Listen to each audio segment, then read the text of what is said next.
What is going on, guys? Once again, for the third time today, we are live. How you doing all this evening, guys? This is the Club of the Man 1993, and I am here live for my live review.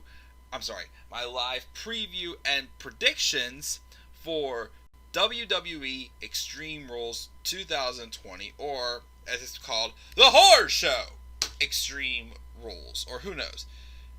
Who knows what the heck the title of this show actually is? It just has the Horror Show involved in there somewhere.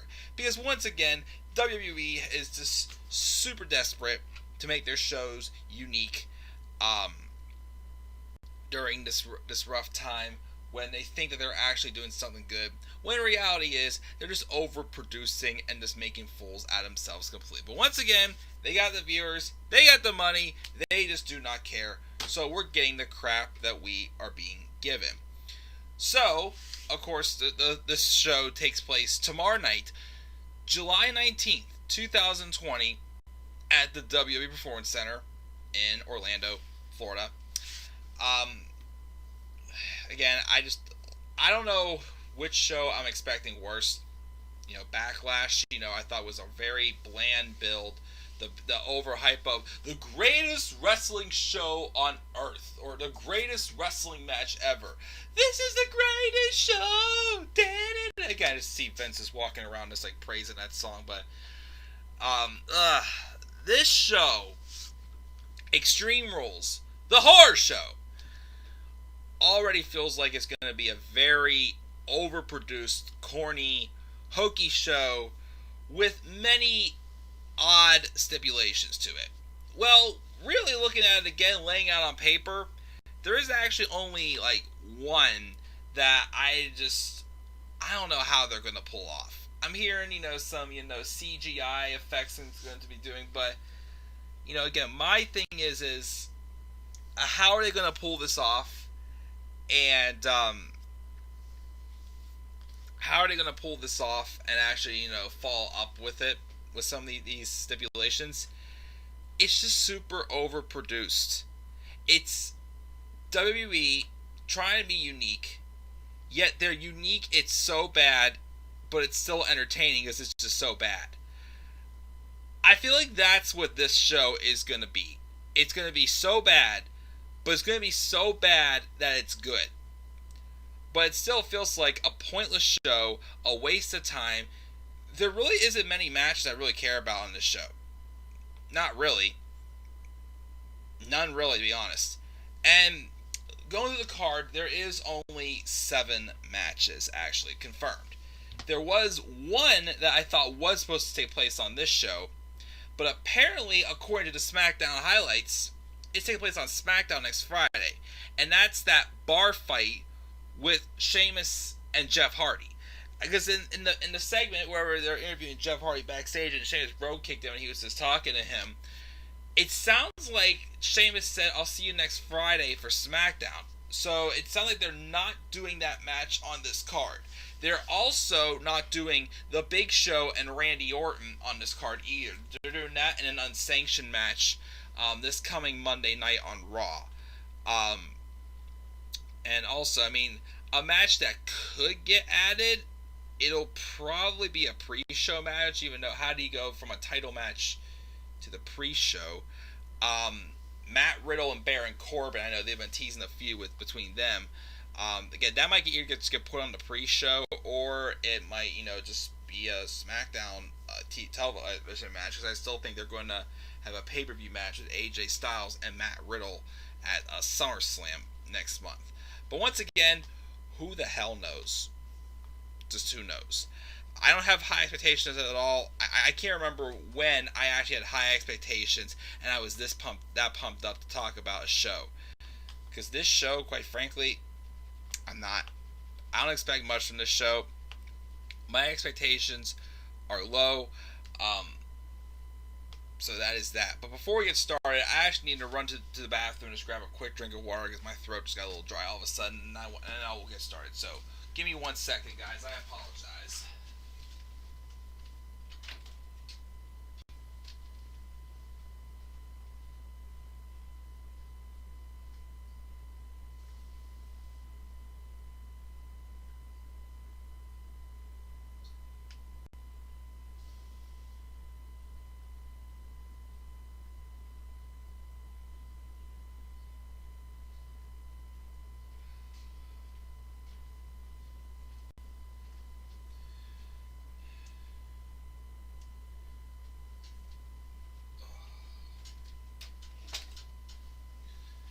Sorry about that.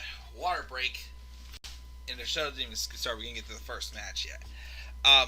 But yeah, so those are a couple matches that could be on this card, but I'm not seeing it listed anywhere. Again, I thought we were getting Sheamus and Jeff Hardy in the bar fight, but that's apparently happening on Smackdown next week. I wasn't even looking forward to that match anyways. Corbin and Riddle. That's the one match I could see getting added, maybe being a pre-show match. And then again, Randy Orton the Big Show, but that's definitely happening on Raw. So the live chat. What's up, Mark? He feels bad for Nikki Cross. Me too. Of course, I'll get to that, when I get to their match. And he doesn't care who will win any of these matches. So, let's talk about the first match. The match that's going to open the show that I'm predicting. Of course, as always, I predict these in order of how I think they will go. So the opening match is the SmackDown Tag Title match with the New Day taking on the pointless team, as I keep saying, of Cesaro and Shinsuke Nakamura. As I ranted about in SmackDown, my SmackDown review, why is Cesaro again as part of these random ass tag teams? And again, they're doing nothing for him. Like this team with Nakamura, like, what's their story? Why are they a team? Why are they together? There was no explanation. Even though I hated the grouping, at least with Sami Zayn and Nakamura, there was an explanation. Sami Zayn thinks that he can, heal people and whatnot, and do good things for them, but all that hokey crap. So it makes no sense. But of course, this idea of they want the respect that they deserve. That should be just a sole story for Cesaro, as I keep saying, because it works for sure. Because for crying out loud, when was the last time Cesaro had like a singles title shot? I'm dead serious. When was it? I can't even tell you. Like, not even for like a mid-card title. It's just that sad. So again, this SmackDown tag title opportunity. They just had an opportunity 2 weeks ago whenever it was just randomly interrupted. And then they tried to create this idea of like, oh my goodness, what's the stipulation going to be? It was obvious from the get-go how they kept getting involved in every single match. A tables match. Yet they were deciding between a tables match or a steel cage match. And one Cesaro or Nakamura were like, yeah, steel cage sounds brutal, but oh my goodness, Big E might do his, just shaking his booty and whatnot into the steel cage and whatnot. So I'm like, okay, so that's really the only reason why I don't want to do a steel cage match. You're afraid of Big E humping the cage? Like, get real. Like, how dumb is that? And then, again, it's a tables match, and I don't care for tables matches. I mean, again, the thing is again, like, you win by putting your opponent through a table. And other than, again, John Cena and Seth Rollins at TLC 2014, once again, the wrong person went over in that match. It's just like there's no drama involved in them. You could have just pushed some, like John Cena and Sheamus. Sheamus pushes John Cena, he falls into a table. You got the Big Show, for crying out loud, who slipped off the apron and his big foot went through the table. That's how he lost a tables match. You have just something like a little freak accident that just is cheap and isn't entertaining at all happens. That's why I still think tables matches should be like 2 out of 3 falls. Or something like that. Like, at least, creates like a little more drama involved with it, and, they'll make you more invested. So I don't care, but knew they were going to retain. Like, what's the putting the titles on Cesaro and Nakamura going to do? Quite frankly, nothing. Like, I don't care at all whatsoever, so nothing at all. So, New Day will retain. That's all I gotta say about this opening match. Let's talk about the match that's probably the most anticipated on this show. When I said that this show is going to have a lot of stuff that's going to be so bad that, it's going to be hilarious still, but it's going to be like a hilariously bad. This is that one of the matches I think that probably has, the most anticipation to see how bad is this going to be. Rey Mysterio versus Seth Rollins. Eye for an eye. You win this match by pretty much popping somebody's eye out of their socket. What? You're literally gonna have to turn one of these guys, first off, into a pirate, and two, like, are we really gonna be believable? Is it gonna be believable that, that can actually happen? Like, how do you roll with this aftermath? Like, what do you actually do with this? That's why it made me pretty tough to try to determine. Because actually, I'll be honest, up until the announcement of the stipulation for this match, I was actually really enjoying this.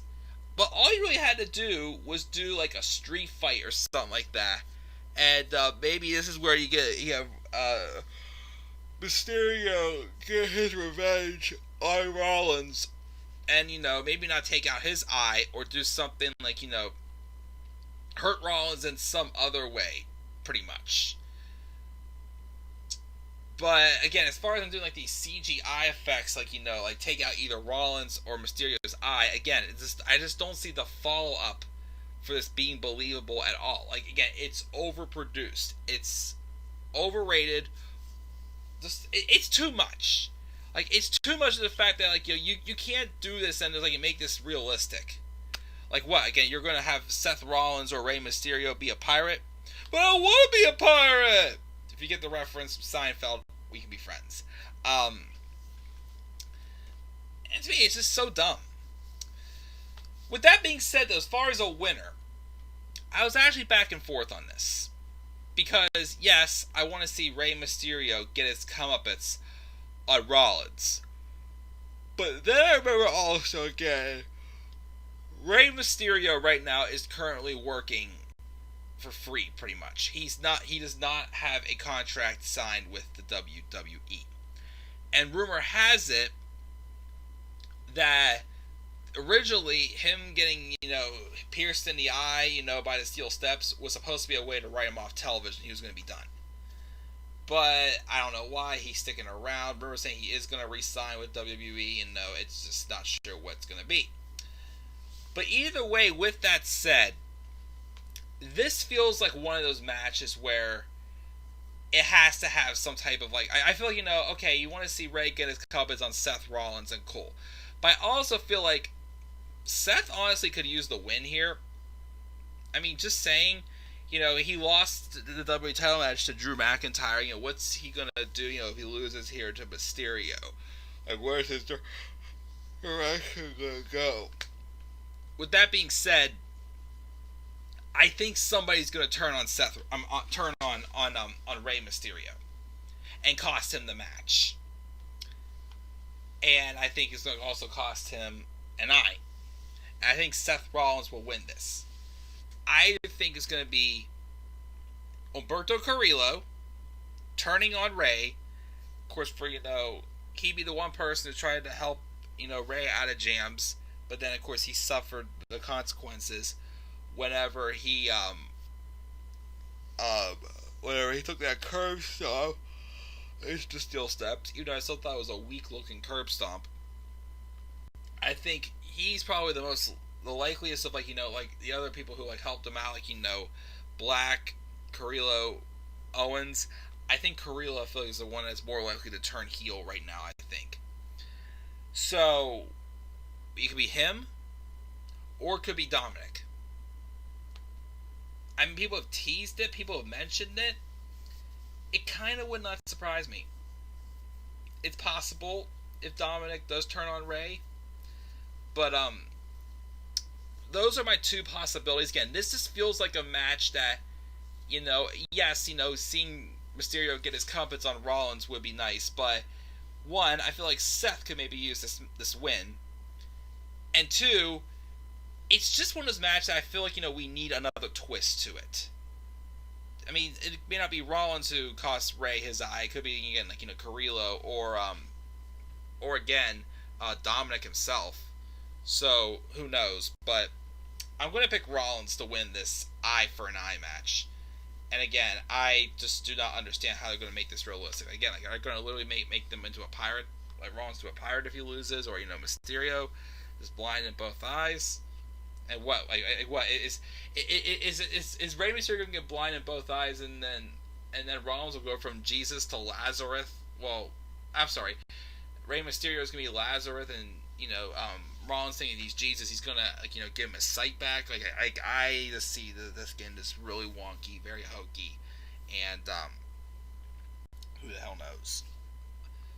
So that's that match, eye for an eye. Following that is actually a match I think that could be really good and may very well steal the show. Asuka and Sasha Banks for the Raw Women's Championship. Obviously, the story here, of course, again, Bayley and Sasha, they're able to float on all brands because of them being women's tag team champions. But while, of course, on Raw, Sasha Banks challenges Asuka because she was her Bayley to win the to basically take all the belts. And honestly, it may not be a bad idea, but seeing how, of course, Sasha Banks is on Smackdown, I'm thinking Asuka's retaining here. It's going to be an excellent match, and somehow it's going to lead to the descent. Obviously Sasha could be like, okay, if I can't beat Asuka, then I have no choice but to actually defeat the woman who's constantly hiding behind my back and fight my own battles and volunteering me to do these matches and whatnot.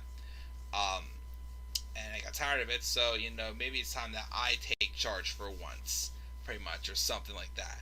So I don't see Asuka dropping it here. She may go on to SummerSlam to maybe face Shayna Baszler. Maybe if they are actually going to give her a push since they just brought her back, it'd be nice. But who the heck knows? Or it could be Asuka and Kairi Sane, even though they haven't booked Kairi Sane well at all. So I don't know that will happen. But I'm saying Asuka retains. Asuka retains, and this, honestly, as I said, could be match of the night for this show, in my opinion. So we got that. Let's do one more match, then we will do the live chat. Next match is Apollo Crews and MVP for the United States Championship. Somewhat interested in this, especially again because they're obviously still been slowly teasing that Apollo Crews heel turn. And it's one of those turns that, again, it needs to happen slow and it needs to happen gradual. They've teased him, doing some things. Like, he, in his match with Aleister Black, he had when he came back over to Raw. Good match. I thought he had a great showing. He showed some signs how it was kind of like he was testing the waters as a heel, felt like. He's had a few moments where he's done whatever he could to retain that title. He's even held the ropes a few times and cheated a little bit. And MVP, of course, thinks he can get into Apollo Crews' head and have him, take his, managerial vice and, join him and Bobby Lashley in the Hurt Business, as they're calling them. Well, obviously, Apollo's refusing, so MVP wants to take back the title that he felt he made prestige, the United States Championship. Of course, we do have a new championship belt for the U.S. title. It's available down underneath my graphic. And I still don't see them giving the belts to MVP. But I think Apollo's going to win this. But something else is going to happen to kind of take his slow heel turn to another level. Not going to be like all full out, but just kind of like, turn it up a little bit. Like that one thing that's showing that, hey, maybe Apollo is willing to, work with MVP, pretty much, something like that. It doesn't mean anything like Ashley. I'm not saying go full on fledged heel. Like, how is he supposed to retain the title and then turn heel on MVP? Maybe, it could be one of those matches where it's like, MVP obviously, was, outsmarting Apollo. But then Apollo then, realizes what he needs to do, and then he basically cheats to win, and basically he just says, I see what you mean now. Let's talk and do business, or something like that. Or start teasing something. Like, again, don't have him as a full-on face, but obviously, have him gradually, like, just get taken over by the mind of MVP. And, it's definitely going to help him develop a little more of a character going forward, and see where it goes for Apollo. So I'm going to pick him Apollo to retain the U.S. title, but again, do something else that will happen to tease, that heel turn that's coming for Apollo Crews. Let's check the live chat before I move on. See what we got here. Vince McMahon, a genius, he found the cure for insomnia. All you have to do is put on an episode of Raw or SmackDown, and bam, you're instantly asleep, for sure. Worst match is going to be the stupid swamp match, he's saying. We'll get to that shortly. Tyler says if Sasha wins the Raw Women's Championship, it'll kill the brand split again. I don't know, who knows. What's up, Jay? It's been a while, man. Rollins is the only person I can see rocking an eye patch and making it look badass. That is very true. I hope the golden role models lose because I miss the old Bayley. The current Bayley has gotten annoying. Again, I do agree.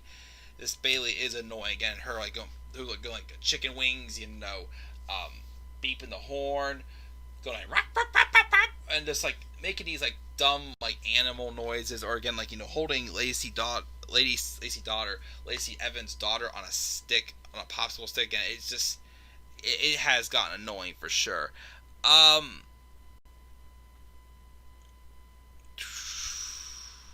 Let me see here. Jay says NXT before NXT this week he predicted Dijakovic to stay the day and become a disciple for Seth Rollins. He's been teasing it on Twitter. Would not have been a bad idea, to be honest. I think Austin Theory's sick. I think who knows why that can happen now because Dominic is fighting Cross in NXT. Quite possible. I don't know why the bar fight is not on Extreme Rules. Sasha wins, faces Bayley at SummerSlam, and they unify the Raw and SmackDown Women's Championships. Hopefully they retire the Women's Tag titles as well. They do, and honestly, it wouldn't be a bad idea. Again, like I said, you don't need 2 of each championship. I firmly believe that.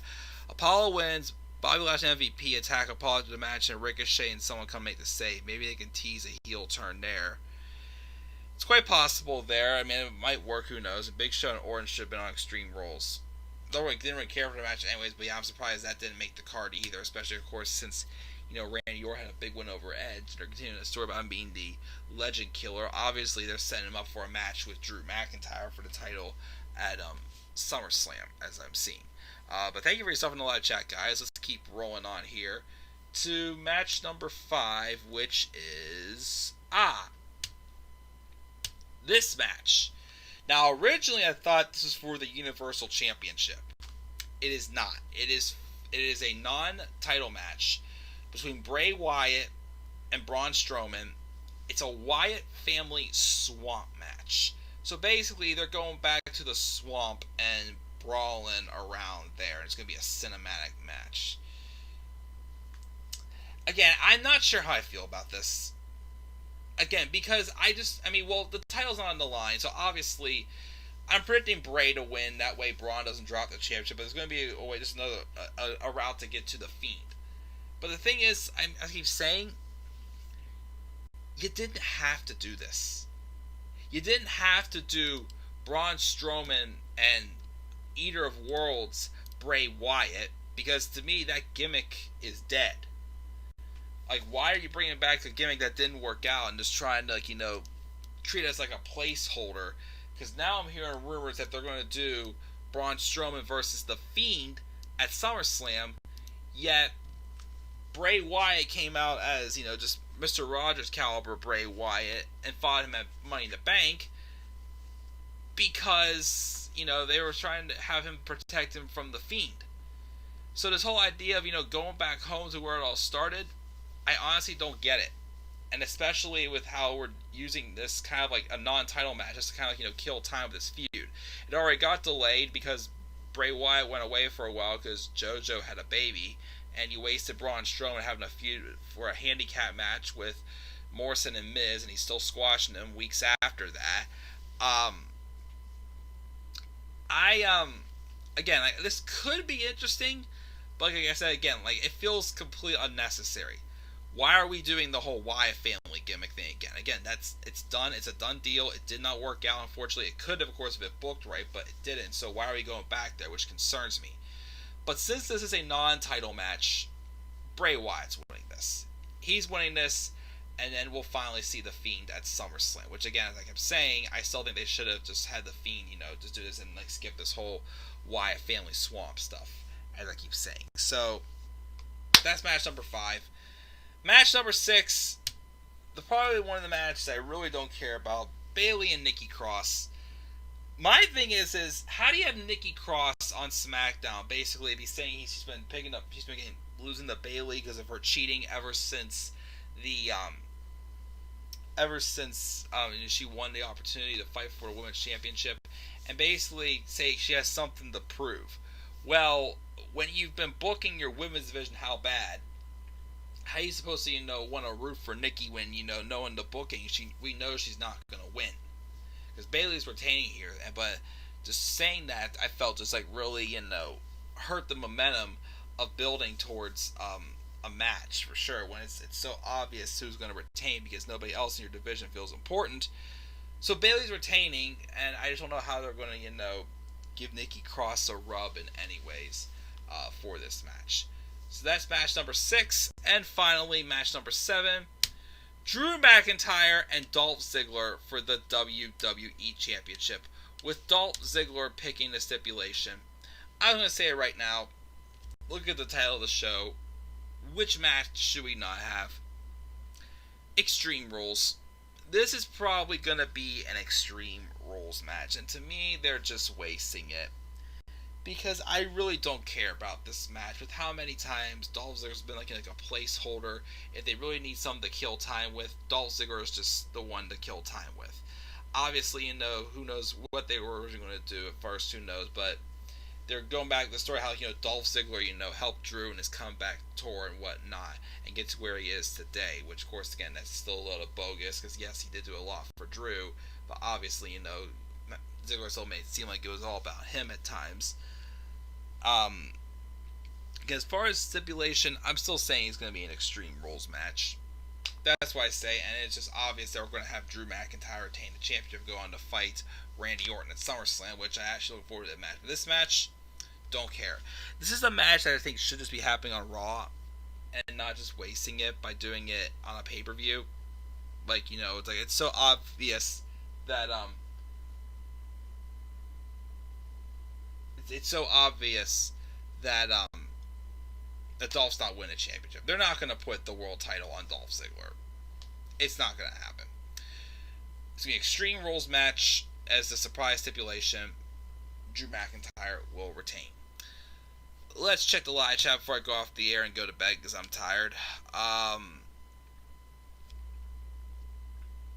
me see here. Big Show there's nothing new in the live chat. No worries, guys. Guys, that's going to do it. That's my live preview and predictions for Extreme Rules. The Horror Show! Again, I'll be back there either tomorrow or Monday night to review this show. So, guys, I'm checking out here. What are your thoughts on Extreme Rules 2020, The Horror Show? Are you looking forward to it? Are you not looking forward to it? If you are, what matches are you excited about? Which match is going to steal the show for you? Is there going to be any other matches that are going to be added? Just let me know down in the description box, in the comment section down below. Slap a like on the video, subscribe or comment on my channel, follow me on Twitter at DemandAirBoy93. And guys, I'm checking out. See you guys later. See you tomorrow night for my review. Have a good night, guys. Peace out, everybody.